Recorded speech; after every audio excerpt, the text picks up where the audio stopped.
It's the light things. I need more than light, trust me. Good afternoon, everyone.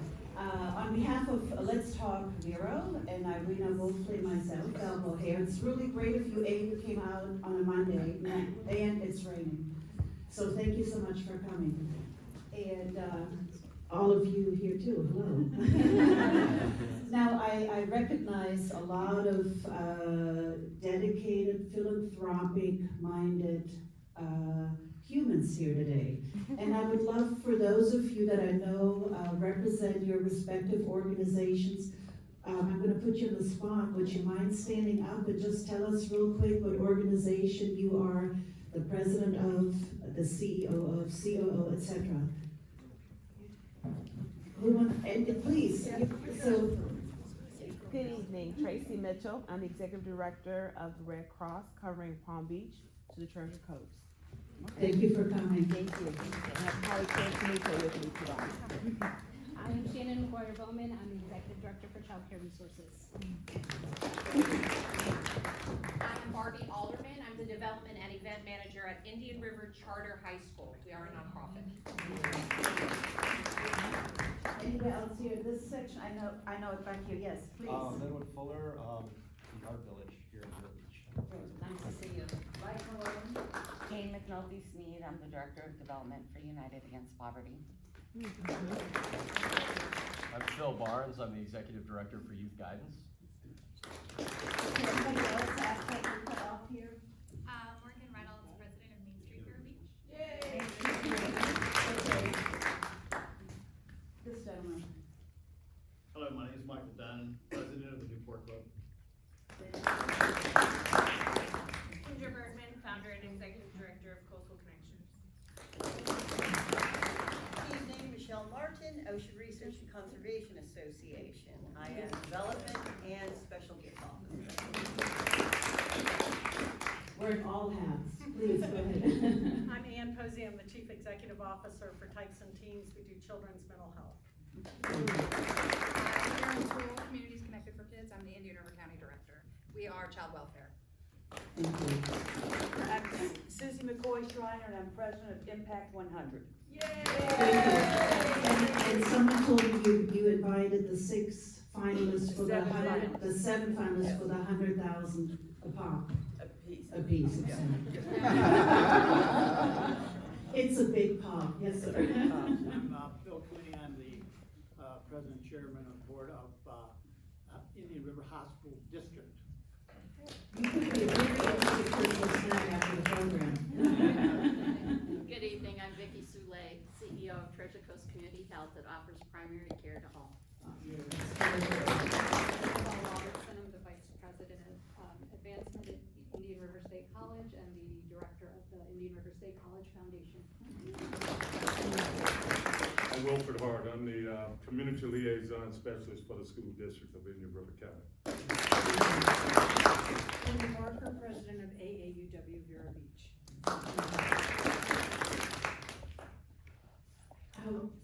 Hi, Dr. Terry Graham. I'm a Regional Development Executive for Indian River State College. Thank you so much. Valerie Hines, Literacy Services of Indian River County. Okay, great. Thank you so much. How about this gentleman? I see you wearing a tag. You can't escape us. Good evening, everyone. Don Chambers. I'm the Program Manager for the Community Emergency Response Team. Wow, thank you so much.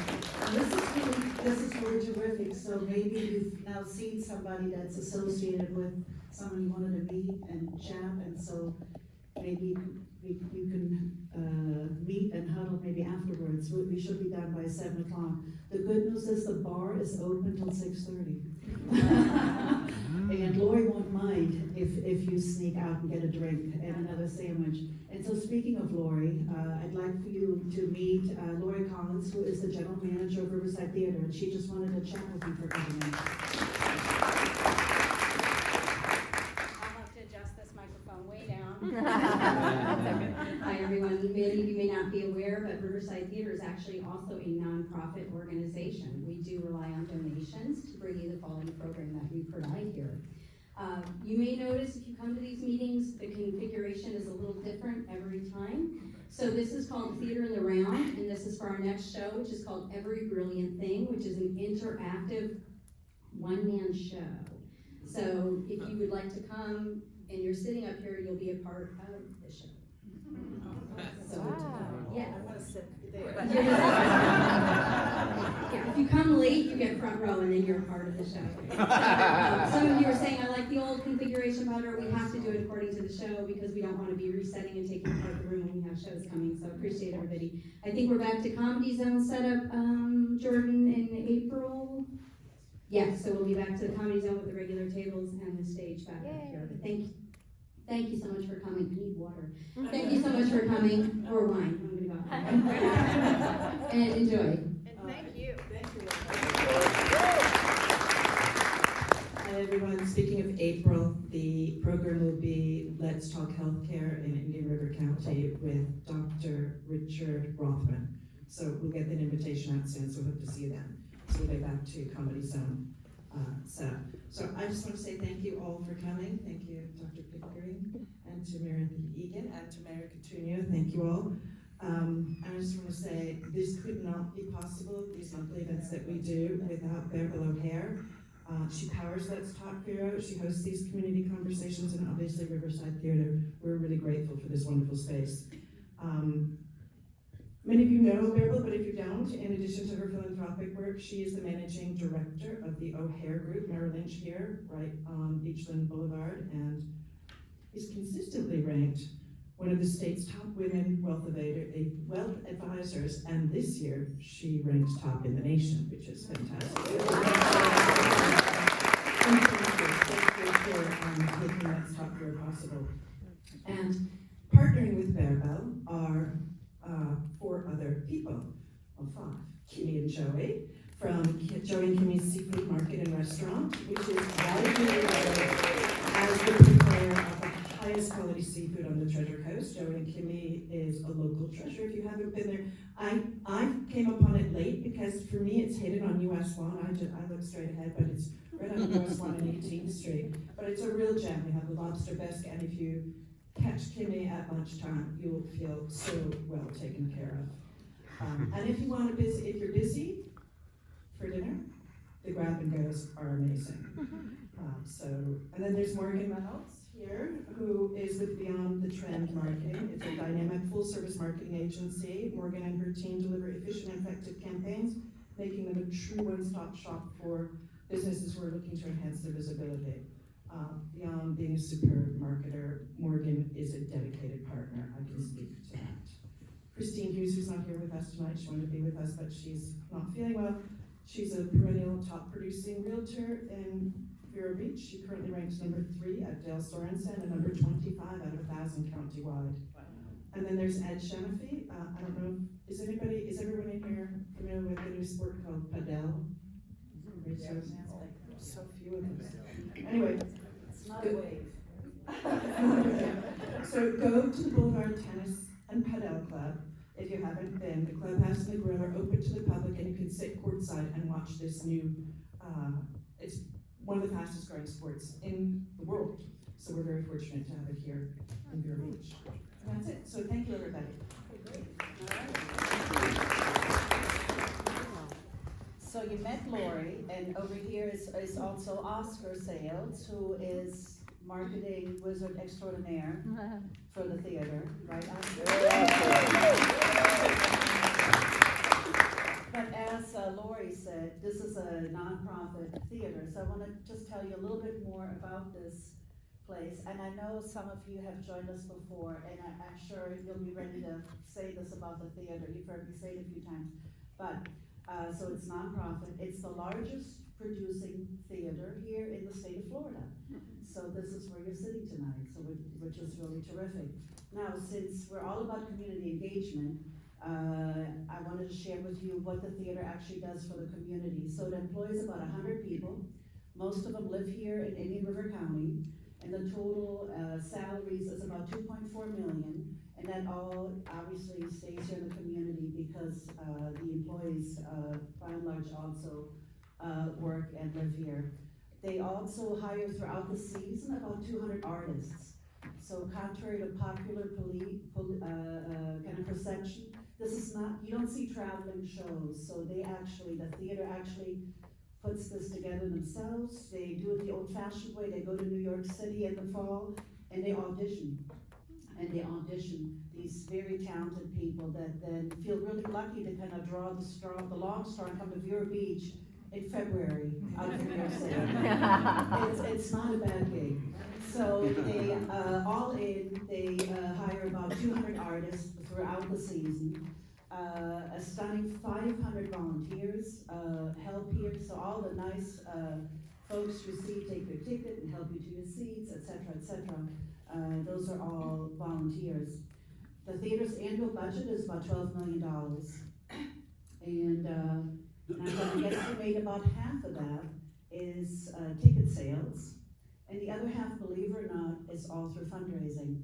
So like all of you here that represent nonprofits, they're kind of in the same shoes as you are, always trying to figure out how to make it work. And they've been able to figure this out for 51 years. This is the 52nd year of the theater. And so now we are collectively moving forward, like lots of other organizations here in the county, to now try to figure out how to do this the next 10 years, 20 years, and we're trying to do a 50-year plan here in the theater. So why not? So gotta think big and positive, but this organization wants to be here for another 50 years, like I suspect the organizations you run and share and advocate for would like to be here also, optimistically another 50 years. Maybe not necessarily us here in this room, but hopefully our organizations will. So,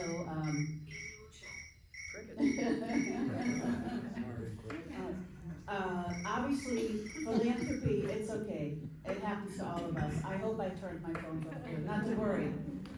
I hope it was important. That always happens. No worries at all. So, philanthropy obviously is a huge piece of here of Indian River County.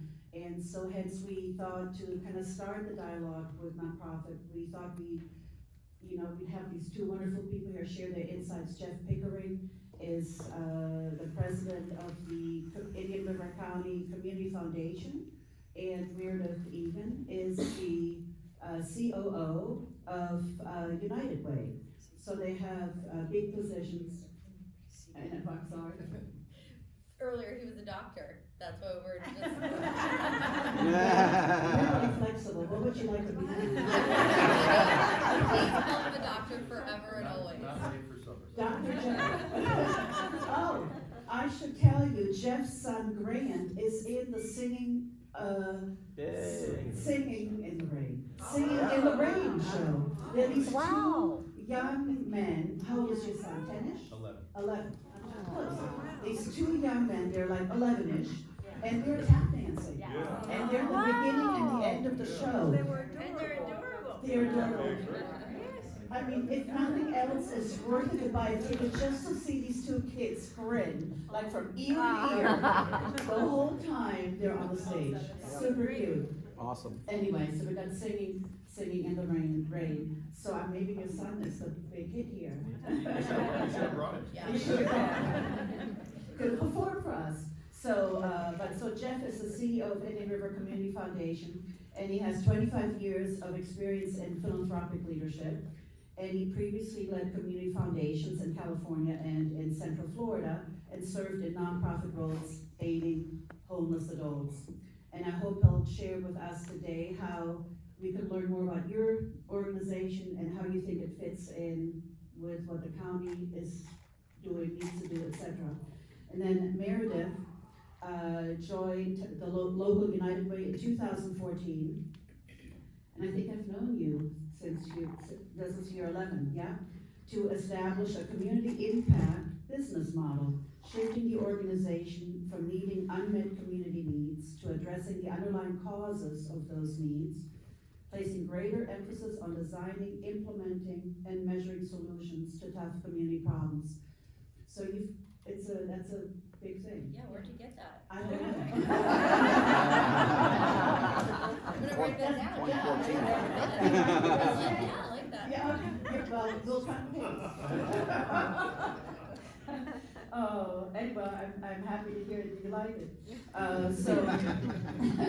But we thought these two philanthropic professionals could tell us more about what they do, start the conversation rolling. And then, as I said to John Coutinho earlier, our mayor, it's going to be really interesting to segue from philanthropy to public-private partnership and maybe higher taxes. It'll be a smooth segue.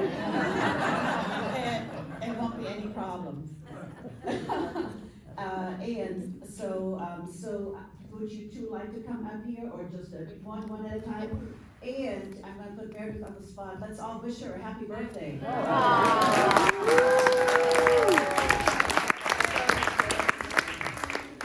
we're not singing. That's no. Thank you very much. Thanks to Riverside Theater for hosting. Thanks to everybody for joining us. I have the privilege of leading Indian River Community Foundation. I can't believe it's been 10 years since I moved my family here from California, and it's been a wonderful experience. Over that time frame, I've had the opportunity to help the foundation grow to more than $100 million in assets, but the more important part is that we've given away about $140 million in grants, and that is largely reflective of the generosity of our clients. And so from a kind of a credibility standpoint, we have a front row seat on an everyday basis, seeing the kind of generosity that supports places like the theater and many of the organizations that we mentioned. So thank you. What Meredith and I like to do is take about 20 minutes or so to be able to give you first an overview of Indian River County's nonprofit marketplace. If we were in a state that was heavily supported by the oil business, you'd have the chamber putting together the oil marketplace, or if you were supported by agriculture, do the same thing here. Because the nonprofit sector is such an important part of our economy, we wanted to make sure that you had some of the facts. And so I'll take you through that. Meredith's going to walk through a little bit about community needs that we've learned about through some research. And then the two of us will give a few examples of the impact of philanthropy beyond perhaps some of the things that you might be familiar with. And then finally, we'll give you some introduction to some resources that might be helpful to those of you who are either trying to consider getting involved with a nonprofit, or perhaps are already making a gift to a particular area, but you'd like to expand your impact. So we'll consider this informal. It's in the round, and excuse me for my back, but I do not have eyes in the back of my head. I wish I did. But if you have questions or want to make an observation about some of the things we share, feel free. So just to get started, going around, or at least distributed online, the Community Foundation produces an annual nonprofit marketplace report, and so I see some of you holding it up. I'm not going to read from this verbatim, but I'd just like to give you a general overview of what we look at in the nonprofit marketplace in Indian River County. So you all know where we are, but a lot of times when we talk to people around the state, they have no idea where Indian River County or the Treasure Coast is. So we try to give them a little map. And we do have a very healthy nonprofit sector, quite a number of organizations, about 870 organizations last year were tax exempt by the IRS. However, it's an interesting marketplace because only about 198 of those, or 73%, earn $50,000 or more and are required to file a tax return with the IRS. And so that market of 200 really are the places that most people care about, whether it's our foundation or our clients or donors that live all throughout the community. Those are the places that they're giving to on a regular basis. In terms of the economic impact, does anybody else get a worm, by the way? I think they're outside, but they're, so sorry about that. In terms of the economic impact, this is something that I think for a tiny little marketplace like this, it's staggering. So this is just Indian River County. The annual wages that the nonprofit sector pays here, $94 million. In terms of the number of jobs, 2,100 jobs. And you all know that our hospital, Cleveland Clinic Indian River, is owned by a corporation in Cleveland. So those tax returns get filed from there. If you were to add in the roughly 2,000 jobs that are provided through Cleveland Clinic Indian River Hospital, you're talking about a substantial number of jobs here in the Indian River County marketplace. So it's a big sector. The average wage is roughly $45,000. In terms of the areas that people are choosing to give to, the largest amount that is given in our community goes to education or education-related charities. Health-related organizations and human services combined make up a good chunk. And then here, fortunately, considering many of the state budget cuts that are happening, we do have a fairly robust philanthropic support for the arts and cultural organizations in our community. different proportion than we see throughout other places in the state. So that just gives you an overview of essentially where people in this community are giving in the particular type of marketplace that we're working in. And now people like to sometimes know, well, how much is it? Well, last year we had a record year in the United States. Close to $500 billion was given to charitable organizations, roughly 1.5 to 2 million nonprofits throughout the country. And the majority of that doesn't come from foundations like mine. It doesn't come from corporations and their corporate social responsibility programs. It comes from individuals just like you and me getting moved to support a cause that we care deeply about and sitting down at our kitchen table and either writing a check or going online with a credit card or making a gift of stock. But roughly 79% of the contributions that went to philanthropy charitable organizations in America came from people just like you and me. If you tack on another 6 to 7% that came from bequests, it's the biggest piece of the pie. And that trend stays and it holds here in Indian River County significantly. The revenue that all the nonprofits brought in last year was about $384 million. And I'll give you an idea about how that breaks down, especially since the mayor's going to talk a little bit about public-private partnerships. Depending on who you ask, some might think that this marketplace is supported disproportionately by the government, and that is not the case. And here in Indian River County, only about 15% of the revenue that goes to the nonprofits comes from government sources, and that's feds, state, and local. Most of the money, $159 million last year, roughly 41%, came from contributions. And then the next highest category is earned income. So you heard Greg will talk about that this Riverside Theater raises money from donors, but it also sells tickets. So that earned income that it earns counts towards that. And then several of them are anchor institutions in town, like the theater, the museum, the hospital, St. Edward's, Indian River Land Trust, and a few others. They hold their own endowments, and they invest that money. And so the investment returns and the income that they get off that makes up about 5% of the contribution or the income that came to nonprofits last year. So as you can see, it's a very healthy marketplace. There is extreme generosity. When we were looking at coming to Indian River County, I got a chance to do some research and found, and it's been confirmed year over year over year, Indian River County households give about twice the amount when it comes to adjusted gross income. If the average household in America gives 3% of AGI, the average of Indian River County households is about twice that. And you'd think, well, of course it is, because we're sitting here on the beach and everybody here in 32963 gives that 6%. No, it's actually at every income level. Now, the lower income households largely are going to support religious organizations. However, that percentage of household giving, people making choices and choosing to help others with their hard-earned money, is a very unique characteristic about this marketplace, and I'd say it's one that we're all fortunate to live in. So that's an overview about what the market looks like, and Meredith's going to share with you a little bit of information that we've learned over the years about some of the community needs that philanthropy goes to support. Thank you, Doctor.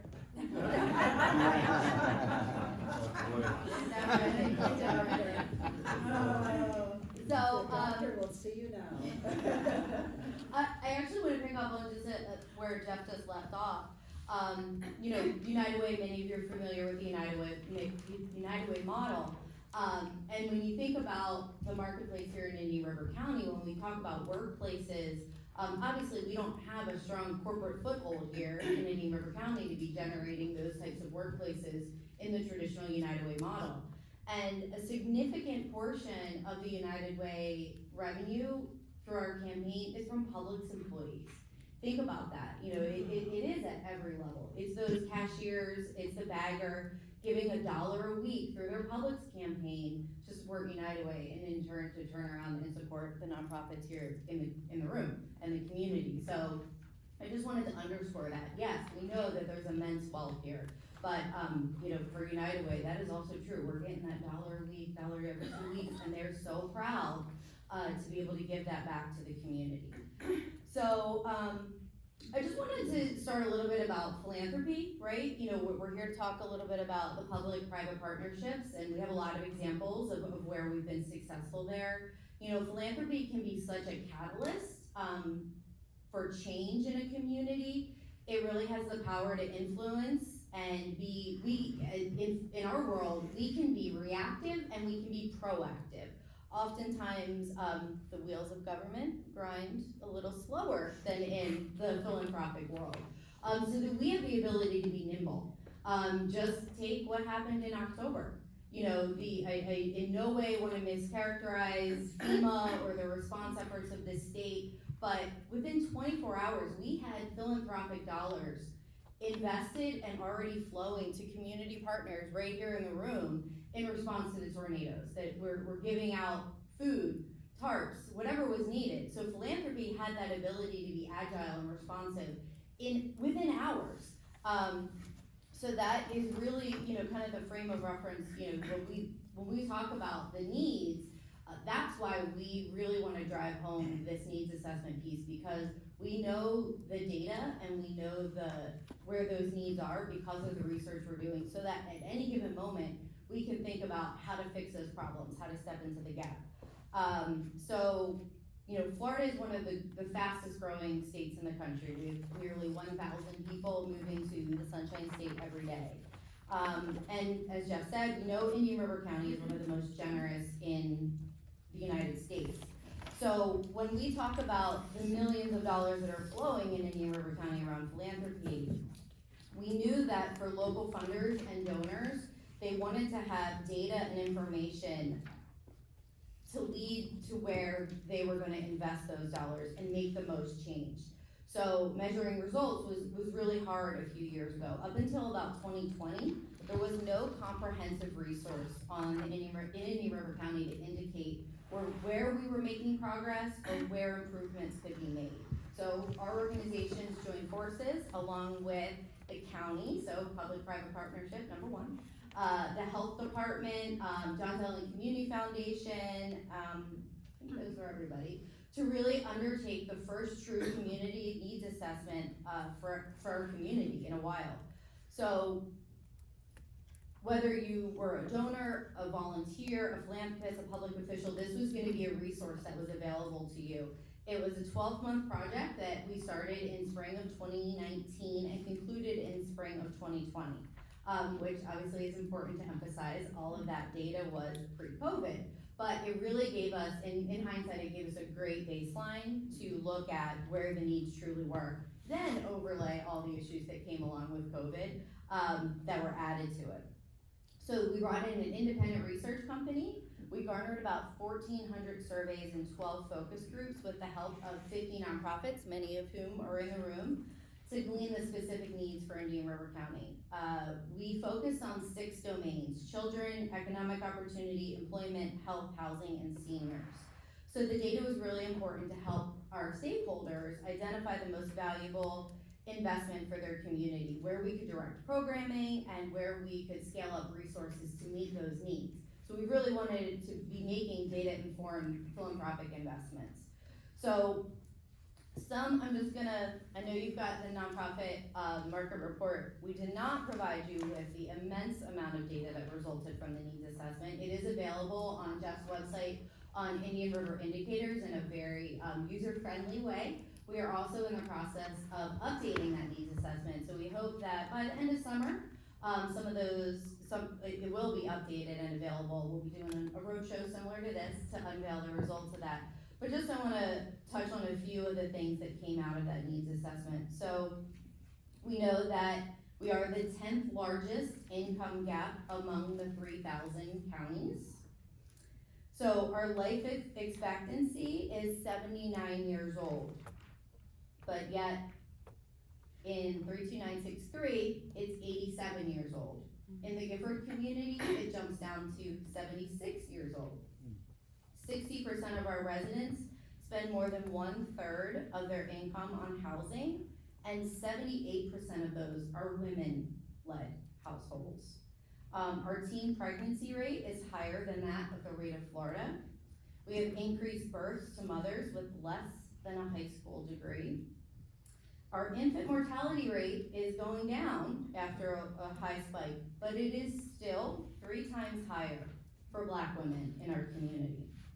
Youth hospitalizations for mood and depressive disorders are nearly twice the rate of the entire state of Florida.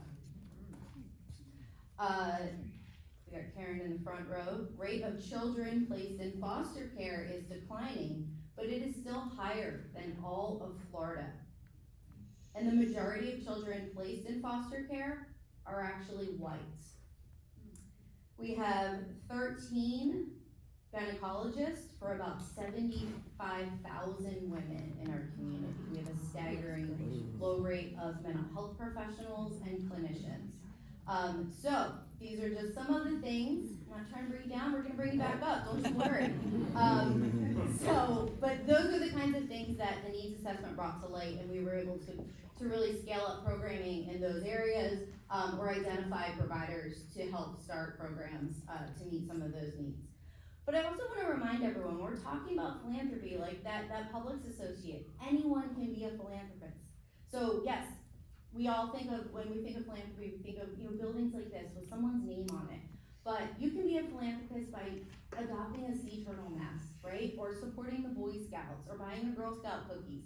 So everyone really needs to think of themselves as a philanthropist, no matter how much you are giving, whether it's that dollar from a Publix cashier or the $1 million investment to get your name on the building. Philanthropy has the power to change a community, whether at any size, any gift, no matter what. I mean, any of the nonprofits in the room will say, any gift is a great gift, but it's really recognizing the power that everyone has to be a philanthropist.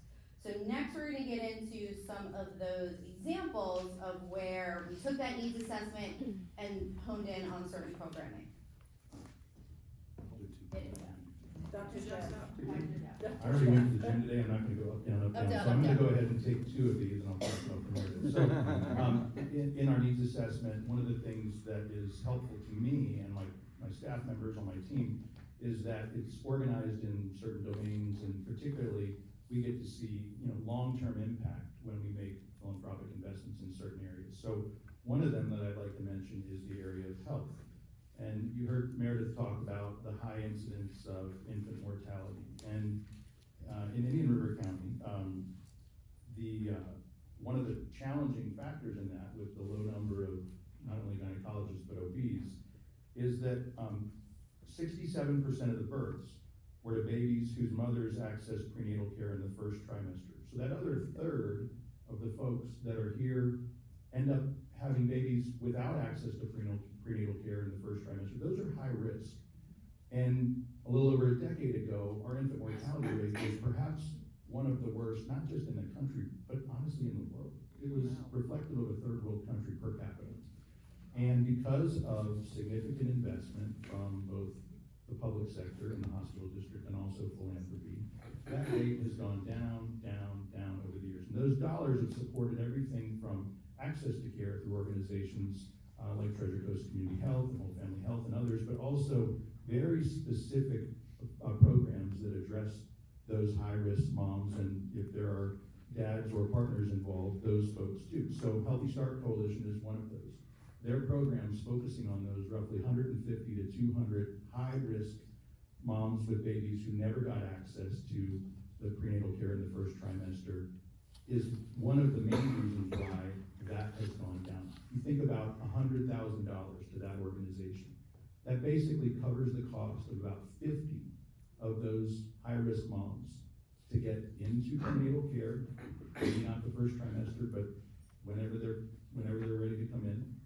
And then it supports them to have a healthy live birth, and then provides wraparound services for them and their support systems to be able to ensure that that baby gets to the milestones by age 2. I can't think of a better philanthropic return on investment. $2,500 for roughly 36 months of support for somebody who essentially brings a life into the world. It's transformational, and it's because of philanthropy and support from our local hospital district that that program has been able to thrive. So it's a positive result. Could it use more support? Absolutely, but we begin to see the trend going down. Another space that we have some serious challenges in our community is in the housing space. Meredith mentioned the high percentage of households who pay 30% or more of their income for rent or other housing-related expenses. And that's one end of the spectrum. Those are people, despite the quality of the housing, they're living somewhere. But when I look at our marketplace and I look at the tremendous generosity and quite frankly, personally, the privileges that I've had, I can't think of a worse scenario to be in as a parent than looking at my 3 children, now 1 that's still at the home, and having to say to them, we don't have a place to live. And last year, in school district of Indian River County, there were, throughout the course of the year, 500 kids who ended up being identified as homeless. People who spent the night before coming to school in a car, people who spent the night before in a home that might have been doubled or tripled up with another family. Some of those kids stayed out in the woods. And so we look at organizations like the Hope for Family Center and Samaritan Center and some of the other street outreach programs as really critical to addressing the basic human needs. We haven't solved that problem yet in our community of homelessness. And there is tremendous need. You talk to Marty and Chuck Cunningham, who chairs the Hope for Family Center, and the reasons for their expansion is that while they serve, roughly 100 individuals and families over the course of the year, they have a waiting list that's just as long. And so their campus expansion plan is hopefully going to reduce some of the challenges and some of the pressure that our community is facing. But it doesn't happen without philanthropy and cooperation from county government with permitting and some of this local support that they might have. But those are just 2 examples where we see year over year nonprofits addressing issues that are really uncomfortable. If I had a choice to where to spend my time or energy, pick something easy is typically what I choose. But those are hard places to put your efforts in. And yet our nonprofit organizations and the leadership there are taking the time to do it. And without philanthropy, they couldn't get it done. So those are just 2 examples from my perspective.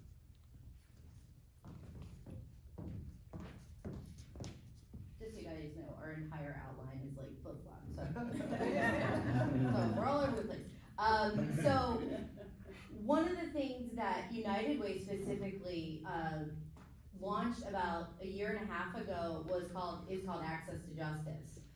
So this is a prime example of something that we as United Way as a nonprofit partnered with our local government, Indian River County, as well as the clerk's office to provide legal access, legal aid for our community. So prior to a few years ago, we had no legal aid in our community.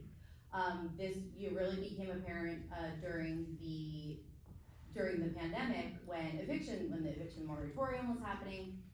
So we put together a think tank to figure out a solution, and we knew that a public-private partnership was really what needed to happen. So we actually embedded a program in the clerk's office inside the courthouse that is a free legal aid supported by a nonprofit. We serve about 2,000 people, and when we talk about preventing homelessness, one of the biggest things that we focus on there is evictions, keeping families together. The amount of cases that have come in around custody, and just having name changes and being able to access their child's health. We had Vicki helping with Treasure Coast Community Health, figuring out a way for a grandparent to get access for a child that had been sick for 2 weeks. So without legal aid, those kinds of things are immensely difficult for our community members that are lower resourced.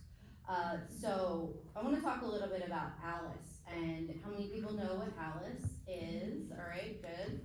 So much of our work at United Way focuses is dedicated to support ALICE families. So that's really where a lot of our investments go. Something like Access to Justice squarely falls into dedicated to ALICE. So the term ALICE is Asset Limited Income Constrained Employed. So ALICE is there's data on your tables. So ALICE is really the hallmark of United Way. It is an important piece of research that was published in partnership with Rutgers University. And the ALICE movement gives a name to the large population of hardworking residents who are working low-paying jobs in our community with little to no savings, and they are one emergency away from falling into poverty. So ALICE are people that you see every single day. They are childcare workers, they are cashier at Publix, they are aging seniors on Social Security, they're the server at our local favorite restaurant, those in public service, and they are essential, yet they struggle every single day to survive. So the data around ALICE from 2024 shows that 72,000 households in Indian River County, that's about 44%, struggle for their everyday basic needs. Statewide, it's 46% face the same financial challenges. 29% are veterans. 53% are 65 plus households below the household ALICE threshold. So the percent of Indian River County households living below poverty has slightly increased from 10% up to 12% in 2024. The annual household survival budget for a one-person household is about $29,000 or $2,400 a month, based on actual costs to live here in our community. That's the bare minimum. So when you talk about housing and being able to pay less than 1/3 of your income to make it ends meet, it's nearly impossible. So for a family of 2 adults and 2 young children, that survival budget goes up to about $85,000, and they are still struggling every single day. So ALICE families are forced to make these difficult decisions between paying the rent, childcare, filling prescriptions, or fixing their car. Short-term decisions have very long-term consequences for ALICE. These are hardworking people who, as I said, are one paycheck away from financial ruin. So when we look at the real data around ALICE, we know that it's half of our community. So trying to find ways to invest in and support ALICE. And I really want to underscore, ALICE means that they're working. They're ineligible for public assistance. So programs like the ones that we're highlighting today, and many of the nonprofits that are represented in the room, Philanthropy is supporting quality of life for those ALICE families. Things like home repairs through Habitat for Humanity or the Veterans Council, to be able to keep people in their homes and not continue that spiral into the housing crisis. Those are the kinds of things that Philanthropy is investing in for ALICE. Next, I'm gonna go back to education. So just talked about prenatal care, but what happens after that? So since 2012, our very, very unique community has embarked on what we call the Moonshot Moment. So it's a goal determined to take our community to 90% of Indian River County children being able to read by 3rd grade. So our moonshot journey here in Indian River County is very complex. It is a very unique venture requiring community leaders to take innovative action. So it represents over 70 organizations and about 150 individuals in public, private, business, social, and philanthropic sectors.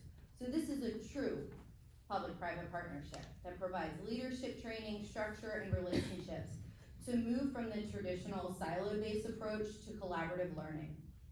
So this transformational work of the Moonshot Moment has really gained national attention. There was a PBS NewsHour special. There was a recent documentary with Steph Curry that someone over there might be in the next version of it, Ms. Shannon Bowman.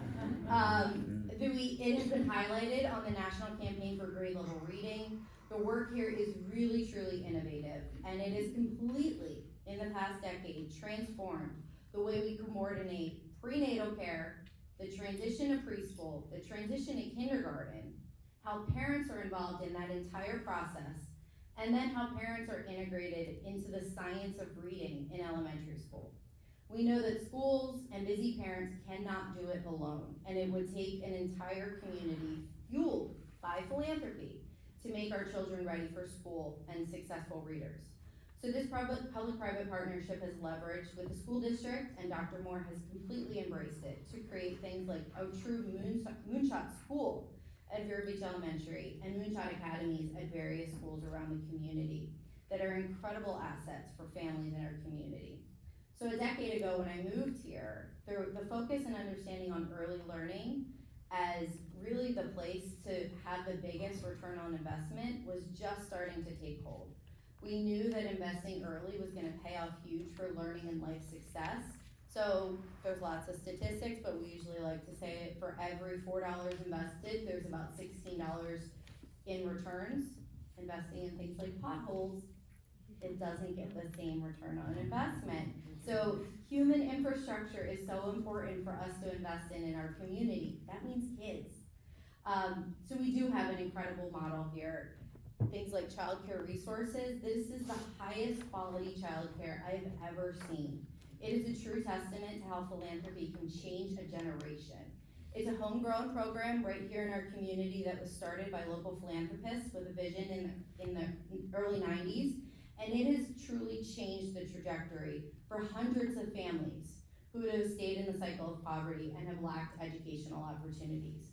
And the beautiful thing about the Moonshot Moment is, raise your hand if you're involved in the Moonshot Moment, right?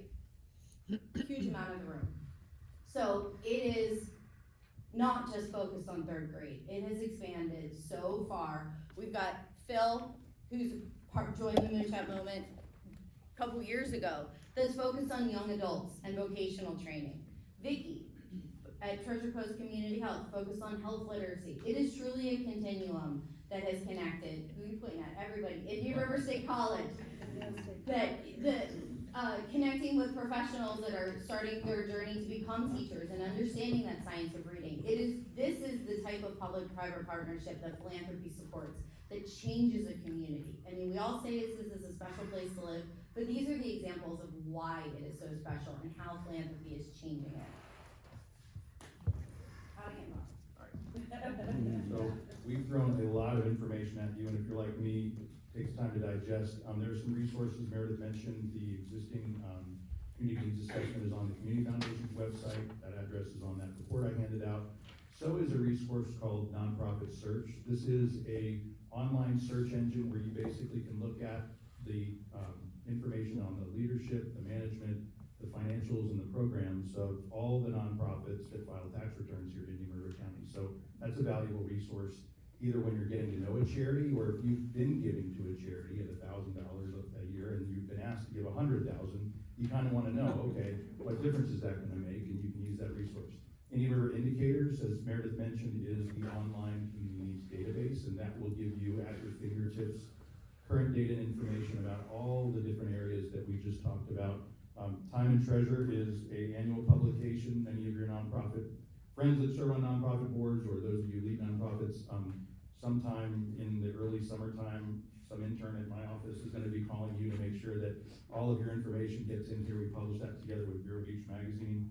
And then with Meredith's organization, one of the best ways I say, we have newcomers that were very involved, maybe through their company back home, and they've chosen to retire here and they want to get involved. I can think of no better place to get a front row seat to learn about the nonprofit sector than participating in one of United Way's community grant opportunities. And so to be able to serve on the Citizens Review Panel and get to know charities in the areas that they support, it's a really great education in what our community makeup is. We hear about job creation a lot. We just had the State of the Union last year, and we all who have lived in places that are company towns, you understand what it's like to be able to have pride in working for U.S. Steel at one point in Pittsburgh, or one of the automakers in Detroit, or in Silicon Valley, all the tech companies that are out there. But in a no growth or slow growth community like this, there really aren't a host of opportunities to be able to point to that company town example and say, that's where our town relies on. It is the nonprofit sector that generates that capacity for our marketplace, and it's really important that people keep that in mind when we're thinking about quality of life in our community. So thank you.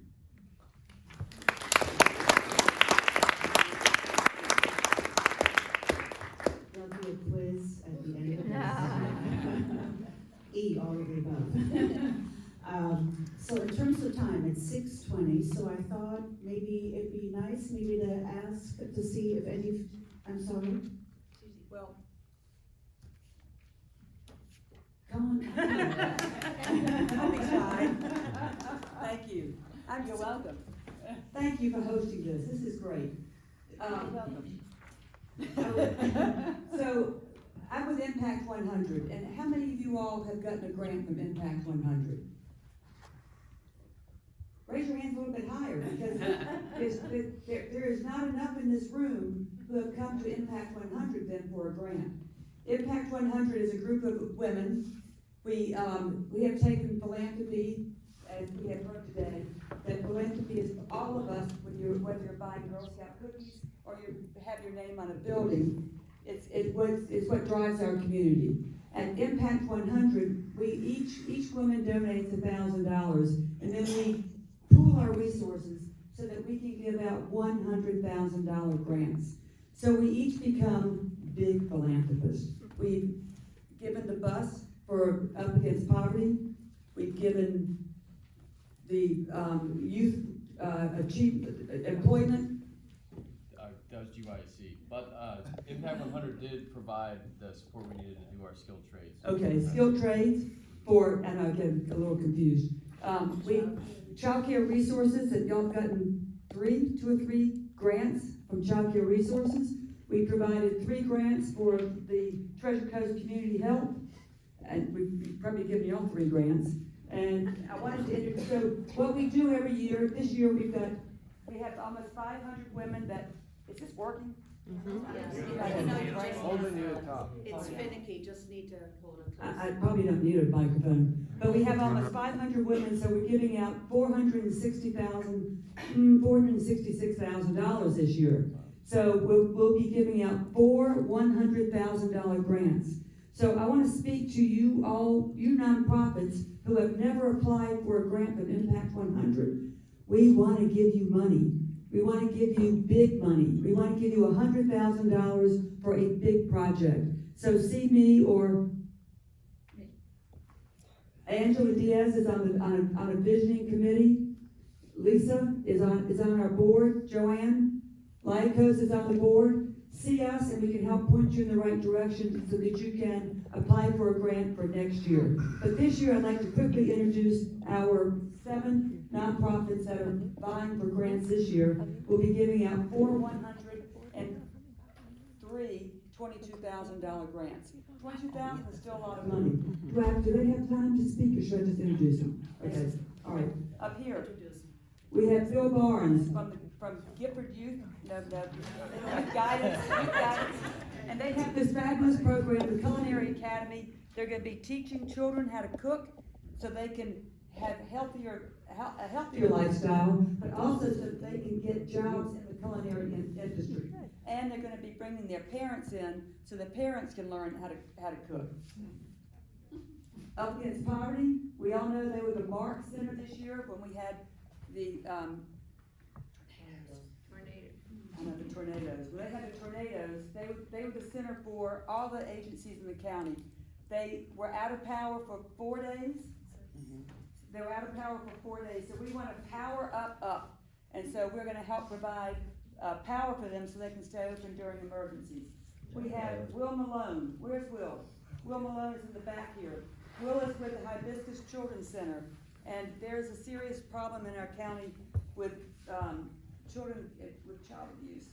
And this is a program for having families, peer support, so that if you were a parent that had a child with a mental illness, then you would help play it forward with another family that needed help, so they can help navigate the system.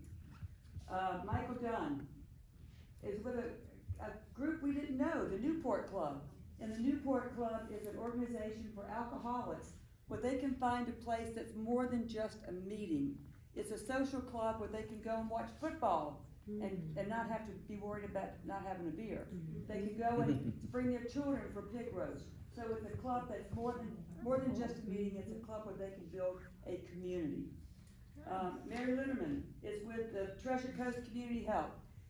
Rosanna Dana, I want y'all to imagine having to sit in one of those great big dentistry chairs if you're a little tiny child. It's already scary enough to go to the dentist. We're going to be providing dental chairs for their pediatric center. Aww. Yeah, isn't that sweet? I know. Thank you, Rosanna Dana. Ann Posey. Ann Posey's over here. Ann is working with mental health for youth, and you're doing the peer support. Yeah, I got that confused. Sorry, I got it.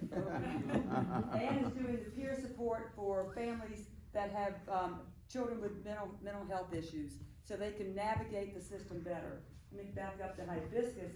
That's just child abuse, and helping families so that the children don't get into the child abuse situation to begin with, is to prevent the child abuse. And then, I've talked about Jane. Indian River Soccer Academy cannot be here today. Bellsmere is kind of a, where? Oh, great. So Bellsmere is kind of up in no man's land for us here in Vero Beach. And it's a soccer academy that will be kind of like crossover mission. It's gonna combine academics with learning how to be a team player and build some good skills. If you are a woman in this audience and would like to be a big philanthropist for only $1,000, I ask you to please think about joining Impact 100. If you are a nonprofit and you would like $100,000, then apply for a grant with us. Thanks. Thank you so much.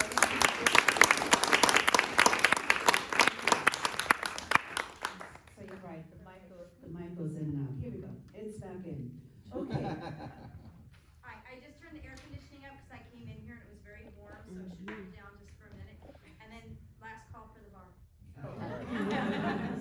It's the revenue raising opportunity. Thank you. So, yeah, if someone's to scoot out, so, and get a drink. All right, now, since this is your evening, so, we have 33 minutes. The deal is that we exit the facility at 7 o'clock. That's a promise we have with the theater, which, by the way, offer us the space, pro bono, which is really huge. So the theater too is all about community involvement, and they would, at the end of the day, they'd like for you to think of the theater as the living room of the community. That's how they envision being able to utilize these facilities. So basically we have 30 minutes. So I want you to help me decide how you want to spend the next 30 minutes. Obviously we have John that's going to segue really smoothly to private-public partnership and taxation. Okay, and we have maybe a couple of you that wish to maybe ask a couple of questions to Jeff and Meredith. So does anybody have any question for, here we go. Thank you, Linda. So we're here to celebrate philanthropy. We all know how wonderful this community is. My question is that I can't imagine what this community would be without it.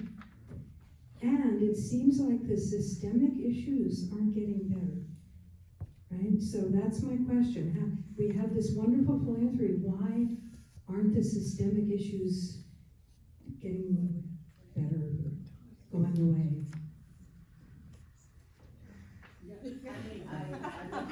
I can think of it, I certainly have some food for thought, but you're the pros. You have, in terms of why it's not getting.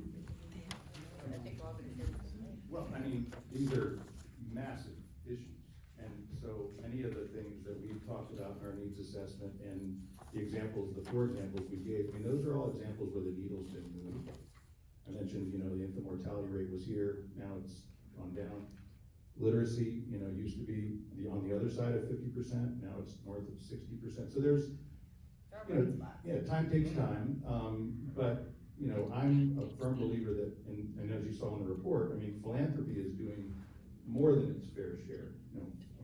3 times the amount of funding that goes to the nonprofit sector comes from philanthropy as compared to government. And I think in certain communities that's a good mix. But there are opportunities to rebalance that, I think, depending on the political will of the community. But these are intractable issues that most communities around the country, if not the world, have dealt with. And I think one of the nice things about here is, you can chip away at some of these issues and start to see progress. I don't think that there are many where we've gone completely back to the dark ages. That would be troubling.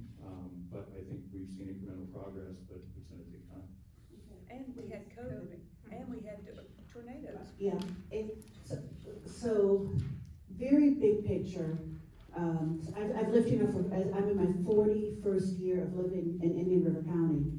And so general observation, I think part of the dilemma is we don't have enough employers that pay wages that are better than $12.50 an hour. And the state of Florida had passed legislation where employers do not have to pay $50 an hour until 2026. So, but you may know somebody, or you may have a friend that lives in Westchester County, New York, that might want to relocate some of his or her business. you know, we should leverage as a community the fact we now have this thing called Breeze Airway coming into Indian River County. But one of the big things is how do we also collectively, besides lending a helping hand and raising money for the nonprofits, because we have this 1 out of 2 households that don't earn enough to meet their basic needs, which is an extraordinarily humbling statistic. But what can we also collectively do to maybe see if we can figure out how to get some businesses to come here? You know, soft industry, maybe engineers, technology, because we don't have a huge quote-unquote infrastructure to support anything bigger than that. But think about, you know, next time you have a conversation with your friends, because this is always the narrative here, just as you pointed out. Maybe some of us will be clever enough to figure out how to maybe solicit some other businesses to come here into the county that could afford to pay more than $12.50 or $15 an hour. And I know you have something to say about that. Well, I would just. Please. Can you hear me? Yeah. I certainly want to congratulate all the people who are doing the successful work here. I was with United Against Poverty for many years, and I know the amazing work they're doing on getting people into the workforce and the return, the millions of dollars in return those people in workforce are providing. You know, I'm very blessed now to be with Indian River State College Foundation, and we launched 3 years ago the Promise Program. And the Promise Program was intentionally launched in 4 different ways. It was one to help individual students go to college. The Promise Program provides an associate's degree for every high school graduate in Indian River County and the 3 other counties that the college serves. So if you graduate from high school, public, private, charter, homeschool, you can go to college. That was done to help individual students. It was done to help students who are first generation. 56% of our current Promise students are first generation, 80% are minority students. It was done to increase enrollment at the college. Our enrollment has gone up 17% in a market where enrollment in colleges is going down. And that's done because that's college is critically important. Workforce development is the last area. It's critically important for us to have an educated workforce to attract businesses to our community. But the Promise Program is a public-private partnership. We support the state college, but we have a $40 million endowment for Promise. We need a $95 million endowment to fully support Promise permanently. That means we're going to have to raise $15 million here in Indian River County. That $15 million, it's not a big ask to permanently endow college education for every child in this community. And the long term of that is to help grow the economic needs of this community. Yeah, it all ties together. You have to have an educated community to hence attract. And I don't think any of us wish we had all the answers. We don't. But you know, the great part is we're here. We're taking our Monday night. We're having a conversation, and inevitably word of mouth, and you know, collectively we'll have ideas, and hopefully that will lead to something more productive down the road. Speaking of productivity, John.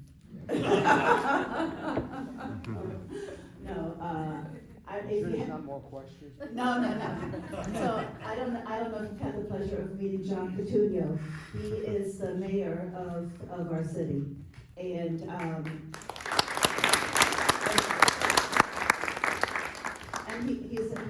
he's a really nice guy.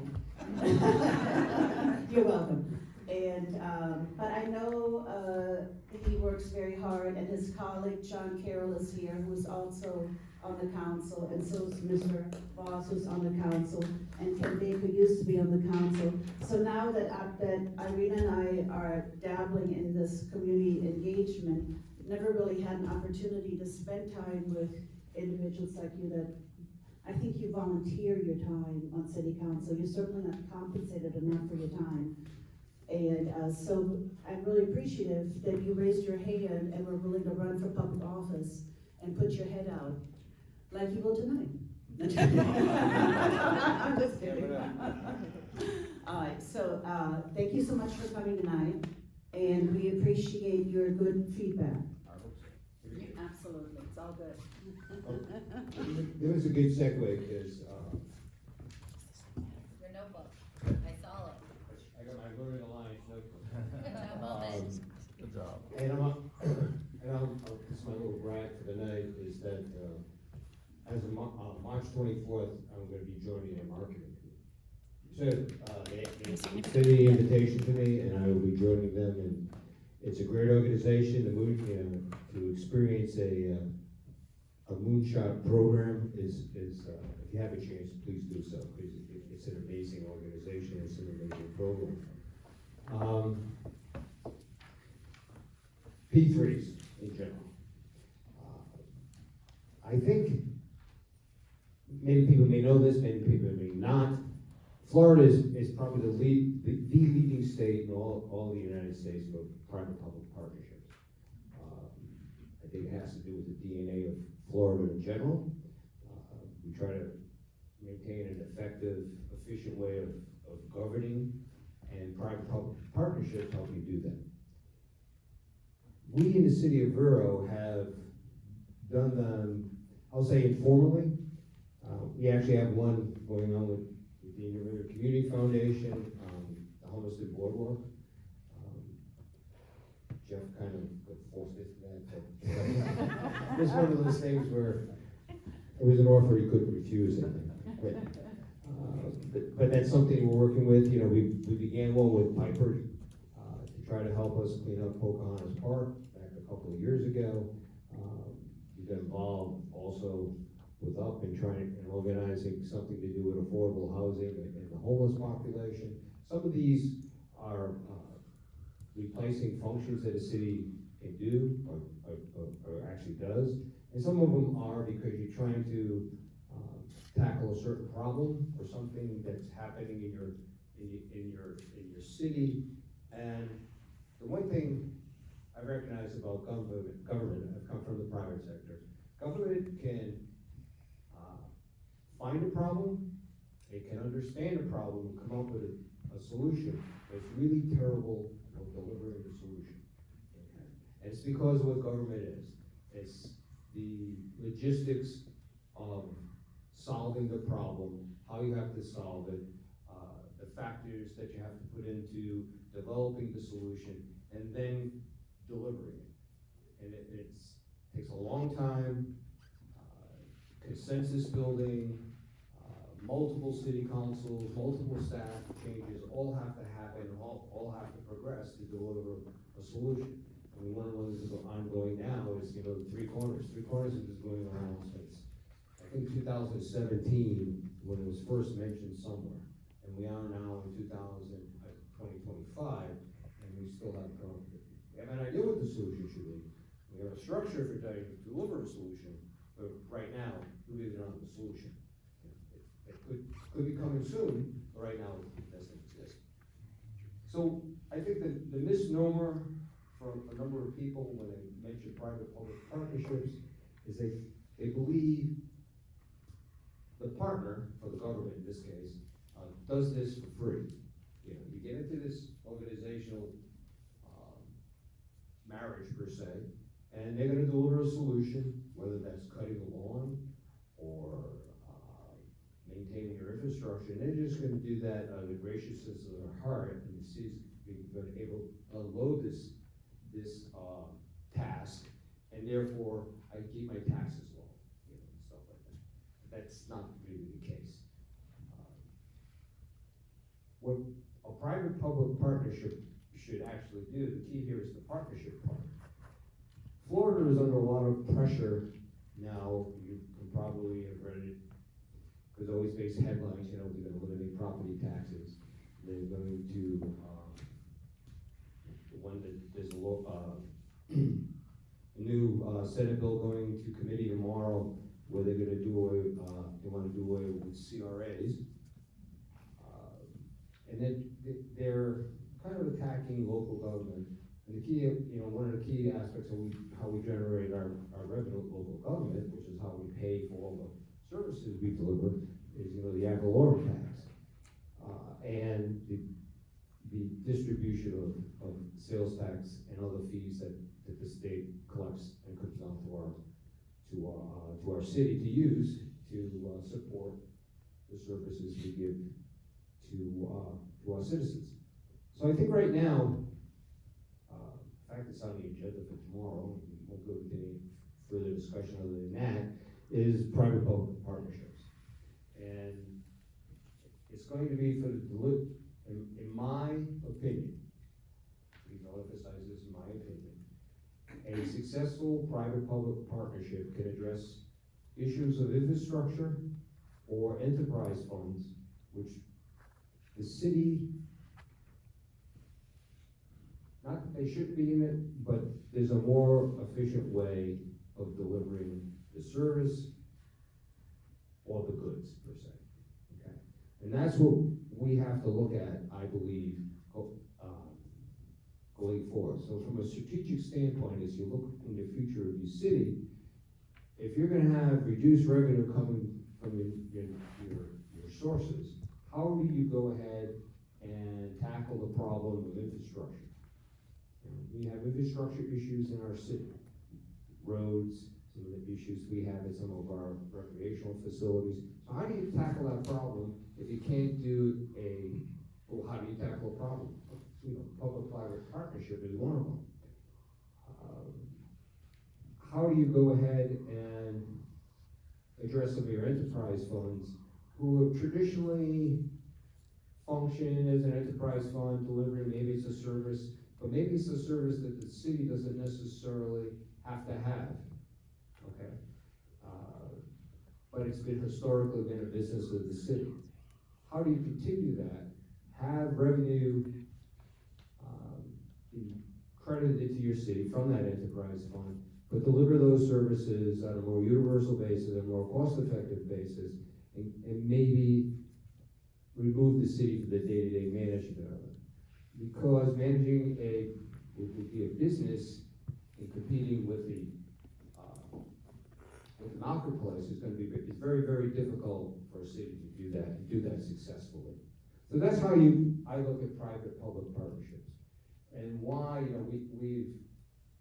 we continue to search for them, continue to try to work with them, try to find people who want to work with us.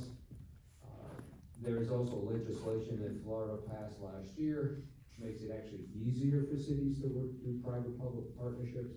It used to be that you got involved with the sunshine issues with private-public partnerships.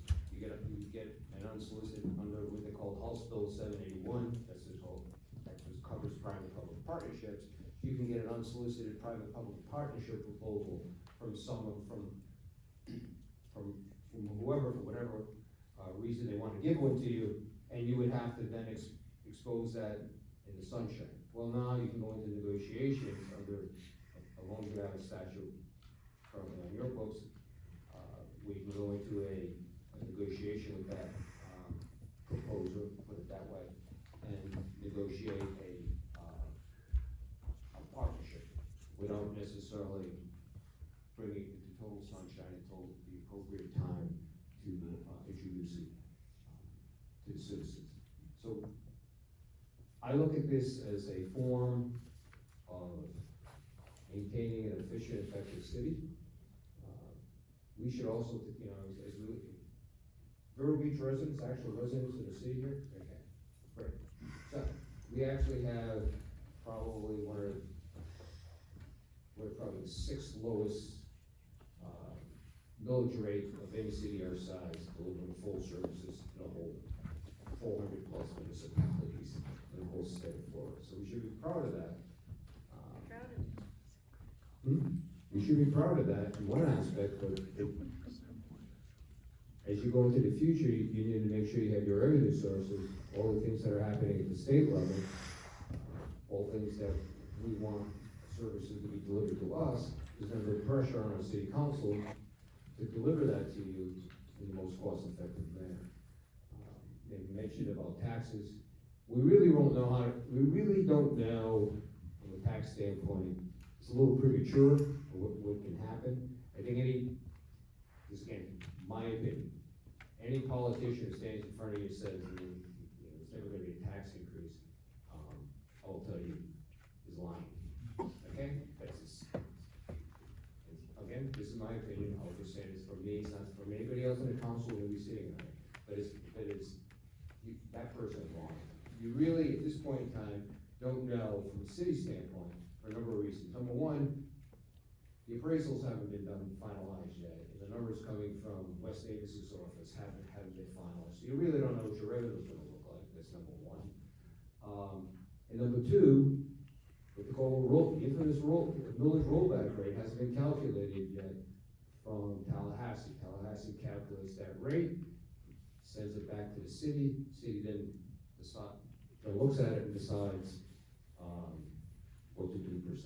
And that rollback rate essentially is the amount of, what your millage rate should be based off the new appraisals that generate the same amount of revenue that you ran the city with last year. And that doesn't really come out until, I think it's July almost, maybe even until August. So all those factors will factor in how our taxes are affected going forward. So, I don't know if there are any questions on, private-public partnerships or anything else that's going on with the city or any other, questions? Oh, And I okay. think you still have the microphone, don't you? I don't, but I'll yell, Oh. because it didn't work. It's right here. Hold it by the green line. Just curious to know some examples of things that, examples of P3s. I believe that there's currently a recreational P3 in the Little League field over. Yeah, Yeah. the Little League field, the quote-unquote lease on that is truly, it's a lease, and it's a small amount of money, maybe, I think maybe, it's very small, that they took over that field, they raised the money, from whether it's Jay Golden Field, the Dyer family, other families, the fence company, all raised by the Little League team, and they. Jay Goen and Field they was did named that field. before the lease. It became Jay Goen Field and then the city leased it. Now, city has been leasing that field, and also also the field on, Indian River Drive East, that baseball field there, is the same Little League team, same Little League Foundation group of people leasing.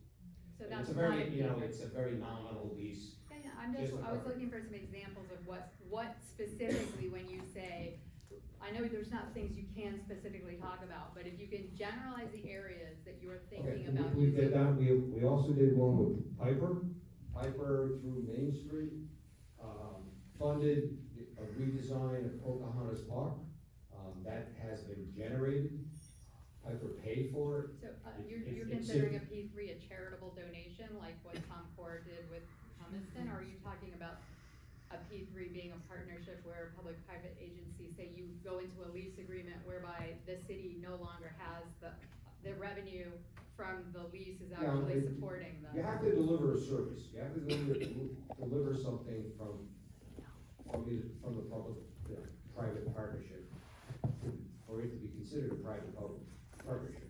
So there has to be, a service or some kind of good, delivered, and that generates, so with the Piper one, when they went from Main Street, the city, we were trying to clean up Pocahontas Park. One of the things was start with a design, we had to get the design done, you didn't wanna go through the city, cause we'd still be talking about it, and they went to Main Street, handled it, and they negotiated, with Piper brought in a landscape architect to generate the plan was generated, and Piper through Main Street paid for the plan. So, What about the source downtown too? and then the source, with the city, came in, and they, through this meeting that we had it up, again, cleaning up Pocahontas Park, they volunteered their services to work with the city to clean up the area around Pocahontas Park. So we went into an arrangement with them, with they, as the source, worked in conjunction with our Public Works Department in cleaning up the area around Pocahontas Park. They got their schedules from our Public Works Department, they got where they're gonna be from the Public Works Department, and they executed that plan. Humiston Boardwalk is part of that. Humiston Boardwalk, the city had made a commitment to okay, it's a sidewalk, okay, but everybody didn't like the sidewalk, it was more than a sidewalk, it had doing crossovers, it had pavilions to view the area, and it was approved unanimously. And a number of heritage families within our community decided they didn't like that idea. They wanted to be placed as close as possible to the original concrete boardwalk that was at home. Well, that's great, except the city, when you sit on a city council, you have a fiduciary responsibility to everybody who lives in your city, to spend that money that you have to spend on a yearly basis in the most efficient and effective manner to benefit the entire community. So that's what started the Humeston Boardwalk Fund, which Jeff's group came in to be the vehicle to collect the funds from $1 million to $2.5 million, that delta. And that was, again, there will be a boardwalk built. It will be built to a design which is in the process of ongoing now. The design will be delivered. The city will contribute $1 million. The county will contribute $400,000, and the rest of it will be raised through private donations to build what a portion of the community wanted. And that's fine, that's great. The city spending what it wanted to spend, and so we believe, at least from this council person's standpoint, I believe I'm being, responsible from fiduciary standpoint, but I'm delivering a solution that some of the people in our city wanted. Here you go. Thank you. Just so I understand, is this how it goes? The government, the city identifies a need or a service that it can't provide and then goes to the private sector to get funding for it? It doesn't, now, actually, there's really not a formal way of doing it, okay? There should be, but there isn't. There's a, which I mentioned before, HB 781, which kind of outlines how it can take place and how the structure behind it. It really depends on the city. There's some very, very large public-private partnerships in other counties having to do with infrastructure. For instance, Boca Raton, and the reason why, because I just came back from Florida League of Cities seminar, and the mayor of Boca was there. Boca Raton is going to build an entire new municipal complex, which will be a city hall, a community center, and a police station. And it's a private-public partnership. It's going to be built by an infrastructure company who's going to lease it back to the city, and they will then get that facility over, I think it's going to be a 30-year lease, and they will get that built. Whereas if they had to go for capital, and if they had to take their time in designing this called civic center of sorts, it would take them much longer, let's say years longer than a Levitate, for this private-public partnership to get involved in building. So that's one example that I happen to know just because it just happened last week in discussion. Thank you. That sounds like a pretty big undertaking. It is, and I mean, a lot of the Bright Line train stations are going to be public-private partnerships. They're a combination of an infrastructure company. At one time, there were going to be federal grants. We'll find out if those federal grants are going to actually happen now, and also some public money. Usually, the public contribution is the land. Okay, so the land is usually owned somehow by the city or the county or so on and so forth. But there's a way you can do it. My concern is that we heard, for an hour earlier, how much need there is in this county for quality of life for 50% of the citizens here, and that the government isn't making enough of an effort to raise revenue before it goes to the private sector to fill in the blanks. I mean, this is not an excuse. This is just a fact. In the state of Florida, you are limited in how you can affect your military at a city's level. And I'll just talk about my city from my perspective. At Vero Beach's logo, we are 10% roughly of the population of the whole colony. The only thing we have direct control over is the millage rate. That millage rate, that revenue from the millage rate, essentially just about covers our police department. So you said, where does all the other revenue come from? It comes from sales tax, the half-cent sales tax, it comes from different fees that are collected both at the county and state level, it filters down. The issue that we face in the city of Vero is the city of Vero Beach is landlocked and therefore is not growing. But the rest of the county is growing like crazy. So how do they distribute that? All I said, they distribute it by your percentage of the population. So if I remember our math right, if the numerator stays constant, but the denominator keeps increasing, your percentage keeps going lower and lower, right? So that's some of the challenges you have as a city council person, is that if you're looking into the future, and I think as a city council, you should be more strategic than tactical. So if you look into the future, you're seeing that revenue stream starts to decrease. And how are you gonna deliver the services? I mean, okay, safety is one thing. That's probably the most important thing that everybody looks at. But okay, other than that, 80% plus of your cost of the entire budget is people. People, benefits, etc. So how do you do that? I mean, there are things that you're gonna have to come to grips with, and one of them is how do you catch up with some of your infrastructure that may have lapsed? How do you improve your infrastructure? How do you do different projects that you may have tackled on your own before, but now maybe you look for a private-public partnership to help you alleviate from the capital drain? Those are the things I think, from my perspective, again, I keep saying it that way, is that a city council, as kind of the strategic portion of the city, needs to look at on an ongoing basis. Sorry for a long answer to a short question. No, actually, no, it was a great question, because it was, how do you raise revenues? And so, I'm a numbers person, so I'll just give you real quick the numbers. So for those of you who raised your hand that live in the city, $2.77 per $1,000 of your assessed value goes to taxes. And apparently that ranks us among the lowest 25% in the state of Florida. So in other words, people before you have been very judicious, and I'm gonna say fiscally conservative, to keep this millage rate really low. So how do you raise revenues? The nice way to say that is, how do you tell people politely you may have to raise their taxes, and everybody records?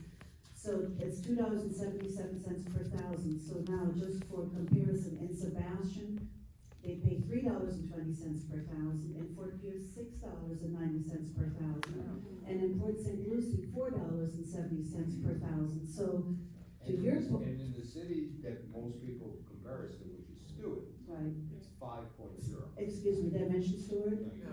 Gosh, I have it highlighted, and I didn't But I think you have to mention how many people in the county come into the city for work every day. Every day. Our Well, police that's department has the highest level of service. I'm a little That's biased, it, but, yes. you know, I think that's what you have to really look at, is the city being 17 square miles is nothing, but the county coming there every day. Yes, yeah, And you're utilizing exactly it. correct. Where the county seat, and again, it's a brag for the city, where the county I'll seat, take her because you're asking, is that okay with you? where the county seat, we have the best beaches, we have the best boat launching ramps, we're here in the, cultural is here, entertainment is here. Best restaurant. And that's for the traffic. It's 7 times. And right up the line, right by, Grand Harbor, there's gonna be 800 units put in on the extension of Grand Harbor, it's all in the county, but what do you think those people are calling? You know, I hate to be impolite. Oh, please. It's 7 o'clock. I have a super quick, easy and question. Chip, When you were talking about raising revenue, and I understand what the millage rate is, then you were talking about the numerator, denominator, the percentage, the other places that the money comes in on, and how we only get a certain percentage. Who's the deciding factor on what our percentage is on those things? Well, it filters from the County, state down to the county, and it's just a math calc, that's all it is. But it's a state math calc? No, it comes down to the county. It comes from the Wizard of Oz behind. That's where it comes from. Again, you're great sports. I appreciate your time on a rainy Monday night. Please help me thank, Dr. Pickering. Dr. Pickering. And, thank you so much for joining us. And Irina said the CEO of Cleveland Clinic will be here for the next Let's Talk Bureau. Is that right? And she said maybe she'll do this topic again because it seems to be raising a lot of conversation. So thank you, everybody.